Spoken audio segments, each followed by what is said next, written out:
அன்பிற்குரிய மாதா டிவி நேயர்களே, உங்கள் அனைவருக்கும் அருமையான காலை வணக்கத்தை நான் தெரிவித்துக் கொள்கிறேன். இன்றைய நாளிலே நாம் திருப்பாடல் 40 இறைவசனங்கள் 2, 3, 6, 7, 8, 9 இறைவசனங்களை நாம் தியானிக்க போகிறோம். இதோ இன்றைய திருப்பாடலுடைய முதல் வரியில், நான் ஆண்டவருக்காக பொறுமையுடன் காத்திருக்கிறேன், அவர் என் பக்கம் சாய்ந்து என்னுடைய மன்றாட்டை கேட்டருளினார் என்று தாவீதரசர் மிக அருமையாக பாடுகிறார். இதோ தொடர்ந்து 2ஆம் வசனத்திலும் நாம் பார்க்கின்ற போது, அழிவினுடைய குழியினின்று ஆண்டவர் என்னை மீட்டெடுத்தார் என்று பாடுகிறார். குறிப்பாக தாவீது அரசருக்கு எத்தனையோ சோதனைகளும் துன்பங்களும் வேதனைகளும் வந்தன. ஒரு உதாரணம் சொல்ல வேண்டும் என்றால், எந்த ஒரு தவறும் செய்யாமல் இருந்த தாவீது சவுல் அரசர் காரணமின்றி அவரை கொல்ல வேண்டும் என்று ஓடோடி துரத்தி செல்கிறார். ஆனால் இதோ படுகொலை நின்று என்னை ஆண்டவர் மீட்டெடுக்கின்றார் என்று அருமையான ஒரு இறைவசனத்திற்கேற்ப சவுலுடைய கையை நின்று ஆண்டவர் அவரை பாதுகாத்து ஆசீர்வதிக்கின்றார். எவ்வளவு ஒரு அருமையான ஒரு புகழ்ச்சி பலியை இந்த திருப்பாடல் 40 நாம் வாசிக்க கேட்கிறோம். அழிவின் குழியை நின்று ஆண்டவர் என்னை வெளிக்கொணர்ந்தார், சேறு நிறைந்த சூழ்நிலைகளிலிருந்து ஆண்டவர் என்னை மீட்டெடுத்தார் என்று. ஆக இந்த இறைவசனத்திலிருந்து தொடர்ந்து நம்முடைய வாழ்க்கையிலும் சேறு நிறைந்த சூழ்நிலையில் அல்லது அழிவினுடைய சூழ்நிலையில் நாம் இருக்கின்ற போது, ஆண்டவர் மீது நம்பிக்கை வைக்கின்ற போது அவர் நம்மை அந்த சூழ்நிலைகளிலிருந்து பாதுகாத்து பாதுகாப்பான இடத்திற்கு நம்மை கூட்டி வருகிறார். தாவீது அரசர் புகழ்ச்சி ஒரு பாடல் பாடியது போல, நாமும் ஆண்டவரை நோக்கி, ஆண்டவர் தருகின்ற வெற்றியை நோக்கி ஒரு புகழ்ச்சி பாடலை இன்றைய நாளில் நாம் பாடுவோம். அதுதான் திருப்பாடல் 40.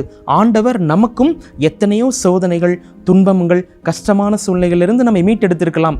இந்த புதிய ஆண்டிலே ஆண்டவருக்கு நாம் ஒவ்வொரு நாளும் புகழ்ச்சி பாடலை பாடுவோம். அதே வேளையில் 2ஆவது வசனம் பாருங்கள், ஆண்டவர் கற்பாறையின் மீது என்னை காலூன்றி நிற்கச் செய்தார் என்கின்ற ஒரு அருமையான வார்த்தையை பயன்படுத்துகிறார். ஆக இயேசு ஆண்டவரும் கூட புனித பேதுருவை பார்த்து, உன் பெயர் பேதுரு, உன் பெயர் பாறை என்று சொன்னார். முதல் திருத்தந்தையாகிய பேதுரு நம்முடைய திருச்சபைக்கு மிகப்பெரிய ஒரு அருமையான திருத்தந்தையாக அமைந்து திருச்சபையை வழிநடத்துகிறார். அதுபோலவே நம்முடைய வாழ்க்கையும் ஆண்டவர் காலூன்றி நிற்கச் செய்வார். கற்பாறையாகிய இயேசு கிறிஸ்துவின் மீது ஆண்டவர் நம்மை அரணும் உற்ற துணையாக இருந்து காலூன்றி நிற்கச் செய்வார் என்பது எல்லளவும் சந்தேகமில்லை. அருமையான ஒரு இறைவசனம் பாருங்கள். 6வது இறைவசனம் 7வது இறைவசனத்தில், ஆண்டவரே, நாங்கள் கொடுக்கின்ற காணிக்கைகளை நீர் விரும்பவில்லை, மாறாக என்னுடைய செவிகள் திறக்கும்படி செய்தீர் என்று சொன்னார். ஆண்டவரே, என்னுடைய மனதை திறந்து, என்னுடைய செவியை திறந்து உமது இறை வார்த்தையை நான் கேட்கவும், உமது கட்டளைகளை நான் கடைபிடிக்கவும் இவ்வாறு என்னுடைய செவிகளை நீர் திறந்து வைத்தீர் என்று அவர் பாடுகிறார். ஆண்டவருடைய கட்டளைகளுக்காக, ஆண்டவருடைய இறை வார்த்தைக்காக நம்முடைய மனதையும் நம்முடைய செவியும் நம்முடைய கண்களையும் இன்றைய நாளில் நாம் திறந்து வைப்போம். அப்படி திறந்து வைத்தோம் என்றால், திருநூலில் எழுதி உள்ளது போல ஆண்டவர் இதே வார்த்தை இன்றைய நாள் நமக்கும் சொல்லுகிறார். இதோ வருகிறேன், கடவுளை உமது திருவுளத்தை நிறைவேற்றுவதில் நான் மிகுந்த மகிழ்ச்சி அடைகிறேன். இதோ இயேசு ஆண்டவர் யோவான் எழுதிய நற்செய்தியில் சொல்லியிருக்கிறாரே, இதோ எல்லா மக்களுக்கும் வாழ்வு தருகின்ற பொருட்டு என்னையே நான் தருகிறேன், இதுதான் கடவுளுடைய திருவுளம் என்று அருமையான ஒரு இறைவார்த்தைக்கேற்ப இயேசு ஆண்டவர் அவருடைய பரலோக தந்தையினுடைய ஒரே மகன், பரலோக தந்தையினுடைய திருவுளத்தை நிறைவேற்றுவது போல நாமும் கடவுளுடைய திருவுளத்தை நிறைவேற்றுகிற இறைமக்களாய் வாழ இன்றைய நாளில் நாம் அழைக்கப்படுகிறோம். அன்பு இறைமக்களே, கடவுளுடைய திருவுளம் என்றால் என்ன? அவருடைய இறை வார்த்தையை வாசிக்கவும், அவருக்கு ஏற்ற பிள்ளைகளாய் வாழவும், தொடர்ந்து இந்த மண்ணுலகில் நாம் நல்ல மகிழ்ச்சியோடு வாழ்ந்து கடவுளுக்கு ஏற்ற பிள்ளை வாழ்ந்து இயேசு தருகின்ற முடிவில்லா வாழ்வை பெற்றுக்கொள்வதுதான் ஆண்டவருடைய திருவுளம். இந்த ஆண்டவருடைய திருவுளம் நமக்கு மட்டும் போதுமா? இயேசுவை அறியாமல் இருக்கிற எத்தனையோ ஜனங்கள் இந்த உலகத்தில் இருக்கிறார்களே, அவர்களும் கடவுளை பற்றிய ஆண்டவருடைய இறை ஆட்சியில் பங்கு பெற வேண்டும் என்பதுதான் ஆண்டவருடைய திருவுளமாக இருக்கிறது. நம்முடைய வாழ்க்கையினால், நம்முடைய சொல்லால், செயலால் ஆண்டவருடைய திருவுளத்தை நிறைவேற்றி மற்ற மக்களும் ஆண்டவருடைய திருவுளம் நிறைவேற இன்றைய நாளில் சிறப்பாக நாம் எல்லா மக்களுக்கும் உதவி செய்யலாமே. சிறப்பாக ஆண்டவருடைய திருவுளம் என்ன, யாது என்பதை புரிந்து கொள்ள பரிசுத்த ஆவியானவரிடம் சிறப்பாக இன்றைய நாளில் நாம் ஜெபிப்போம்.